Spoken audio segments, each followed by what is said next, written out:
Subscribe now and press the bell icon. Hello दोस्तों, हमारे YouTube channel पर आप सभी का स्वागत है। आज मैं लेकर आया हूँ बोट एंड स्ट्रीम यानी नाव एवं धारा। आज इसके कुछ बेसिक कॉन्सेप्ट समझेंगे और समझेंगे नाव और धारा के कैसे क्वेश्चन आते हैं, नाव और धारा को कैसे समझें उसको देखते हैं। जैसे इसमें कहा जाता है दो चीज होती है, एक तो होती है इसमें नाव, जो नाव होती है ना उसमें उसको नाव होती है और उसको चलाते किसमें, नदी या कोई तालाब होगा उसमें। तो एक होती है इसमें कोई धारा बह रही होगी, ये होगी धारा। तो इसमें बस यही समझना है कि नाव और धारा क्या होता है।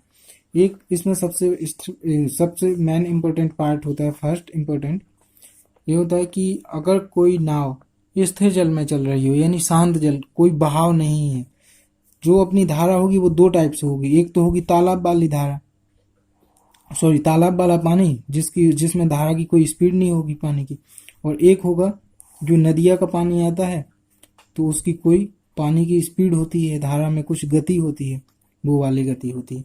तो इसको समझेंगे। अगर जो धारा है, अगर धारा की अगर नाव जाएगी, एक तो जाएगी इसके अपोजिट यानी धारा के अपोजिट, और एक आएगी धारा की जिस साइड धारा बह रही उसी साइड। और अगर शांत जल है तो शांत जल में अगर नाव चली किसी भी साइड तो उसमें क्या फर्क पड़ेगा, उसकी स्पीड का, जिस स्पीड से जाएगी उसी स्पीड से आएगी। लेकिन अगर यहाँ पर जो नदिया वाली धारा है, जिस पानी की स्पीड है कुछ, अगर उसके अपोजिट जाएंगे तो कुछ फर्क पड़ेगा, उसी डायरेक्शन में जाएंगे तो भी कुछ फर्क पड़ेगा। तो सबसे पहले इसमें कुछ इम्पोर्टेंट पॉइंट है वो समझते हैं। जैसे फर्स्ट पॉइंट है कि जब धारा शांत हो यानी धारा जो है उसकी कोई भी गति नहीं हो, स्टिल हो यानी धारा बिल्कुल, पानी शांत है, धारा उसमें है ही नहीं, स्टिल हो, जब धारा में कोई गति है ही नहीं तब इसकी स्पीड मानते हैं एक्स मान लेते हैं। और अगर जब धारा की कोई गति होती है, जो ये धारा आ रही है इस साइड, तो इस धारा की भी जो गति होती है इसको मान लेते हैं बाई। जो धारा की गति होती है वो होती है बाई, और जो धारा में कोई गति नहीं हो उसमें अगर कोई नाव जा रही है तो उसकी स्पीड होती है एक्स।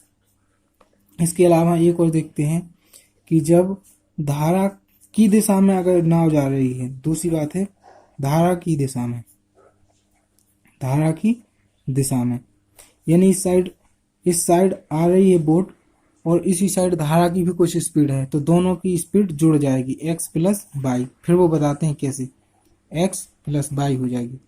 और अगर धारा के विरुद्ध जा रहे हैं यानी विपरीत, धारा इस साइड जा रही है और नाव इस साइड जा रही है, तो कुछ धारा की स्पीड होगी जो नाव को रोकने की कोशिश करेगी यानी धारा की विपरीत दिशा। तब इसमें स्पीड क्या हो जाएगी, एक्स माइनस बाई। वैसे इसमें एक्स प्लस बाई और एक्स माइनस बाई का याद रखना है। जैसे अगर धारा में कोई स्पीड ही नहीं है, इसको स्टिल बोलते हैं यानी शांत धारा, करंट भी बोलते हैं, तो उससे कंफ्यूज ना हो। अगर इसमें अगर कोई नाव खेल रहा है यानी नाव चलाने वाला है, तो उसको कोई धारा में स्पीड नहीं है तो उसको रोक ही नहीं रही है धारा, तो उसकी खुद की स्पीड होगी जिसको एक्स बोला गया है। और अगर पानी ये बह रहा है, ये बहता हुआ आ रहा है किसी पर्वत से, तो इसकी कुछ स्पीड होगी तो उसको बाई कहेंगे। और अगर इसके विरुद्ध जा रही है नाव तो एक्स माइनस बाई, अगर इसी की दिशा में आ रही है तो एक्स प्लस बाई। बस इसमें कुछ नहीं, यही कॉन्सेप्ट समझना है। यानी अप स्ट्रीम जाएंगे तो हो जाएगा एक्स माइनस बाई, और डाउन स्ट्रीम आएंगे यानी धारा की दिशा में तो हो जाएगा एक्स प्लस बाई।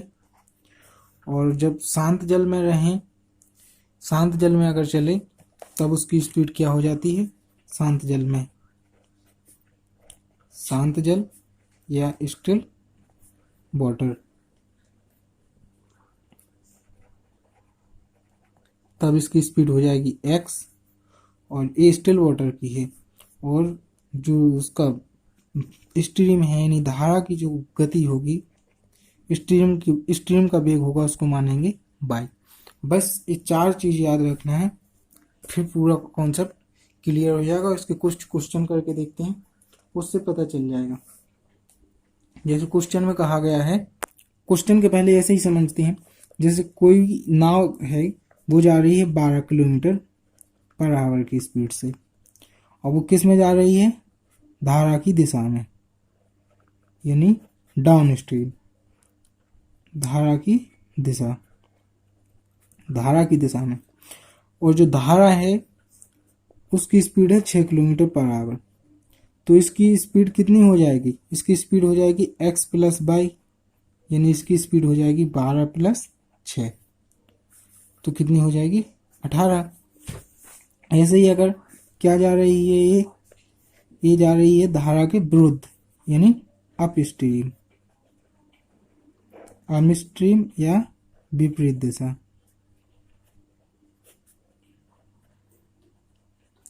तब यहाँ पे 12 किलोमीटर पर आवर की स्पीड है किसकी, नाव की, और 6 किलोमीटर पर आवर की स्पीड किसकी है, धारा की। तो यहाँ पे कितना हो जाएगा, x माइनस बाई, यानी 12 माइनस 6, यानी 6 की स्पीड से चल पाएगी वो, जो उसकी नाव होगी वो 6 की स्पीड से चल पाएगी। बस यही समझना है इसमें, फिर इसमें कोई दिक्कत नहीं आएगी। जो इसके क्वेश्चन करेंगे बहुत इजीली हो जाएंगे। जैसे क्वेश्चन कहा गया है, एक व्यक्ति की शांत जल में चाल है 10 किलोमीटर पर आवर, यदि धारा की चाल 6 किलोमीटर हो तो धारा के विपरीत व धारा के साथ उस व्यक्ति की चाल ज्ञात कीजिए। एक व्यक्ति की शांत जल में 10 है, तो x बराबर कितना हो गया, 10 किलोमीटर पर आवर। उसने क्या किया, धारा यानी बाई कितनी है, 6 kilometre per hour, 6 kilometre per hour. पर उसने क्या पूछा, धारा के विपरीत। धारा के विपरीत का क्या यहाँ पे फॉर्मूला बताया गया था, x माइनस बाई। तो धारा के विपरीत हो जाएगी x, यानी 10 माइनस कितना है बाई 6, तो कितनी आ जाएगी उसकी स्पीड, 4 किलोमीटर पर आवर। और उसने क्या कहा है इसमें, एक पूछा है धारा के साथ, तो धारा के साथ क्या होता है उसका, x प्लस बाई, यानी 10 प्लस 6 बराबर 16, यानी 16 किलोमीटर पर आवर की स्पीड। बस इसी कॉन्सेप्ट को याद रखो, x प्लस बाई और x माइनस बाई। अगर x माइनस बाई नहीं दिया है, सॉरी, अगर उसमें विपरीत में नहीं पूछा है, अगर उसकी पूछा है, नाव की पूछेगी तो x निकालना है। अगर नाव के अलावा उसने क्या पूछ लिया है, धारा की, तो उसमें बाई निकालना है, धारा का जो वेग है। और अगर उसने पूछा है दोनों का, अप स्ट्रीम और डाउन स्ट्रीम, अप स्ट्रीम यानी विपरीत, तो x माइनस बाई, और डाउन स्ट्रीम यानी धारा की सापेक्ष, तो x प्लस बाई। अगर आपको हमारा एक वीडियो पसंद आया हो तो लाइक करें, शेयर करें एंड चैनल को सब्सक्राइब करें। Thank you.